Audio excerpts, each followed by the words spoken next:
Yawwa, assalamu alaikum, barkanmu da wannan lokaci. A wannan bidiyon zan nuna muku yadda za ku ƙara wa Ruby mining ɗinku sauri. Ok, dai da farko ya kasance dai ka ɗan yi inviting mutane ko ba su da yawa ne, to su ne nan za su taimaka maka wajen ƙara saurin mining ɗin naka na Ruby. Da farko idan ka shiga cikin Ruby ɗin naka, so gunda aka rubuta mining group ɗin nan, ok, sai ka danna view all. Yawwa, kun gana na danna view all kenan. Na yi inviting ɗin mutum 5 total members ɗina, amma wanda suke currently suke mining yanzu mutum 4 ne. Ok, to kun ga gunnan da aka sa reminder all ɗin nan, to shi zan taɓa.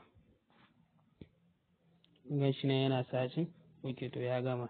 Ga samun nan da awa 5 zan iya zuwa in ƙara yin reminder all ɗin nan.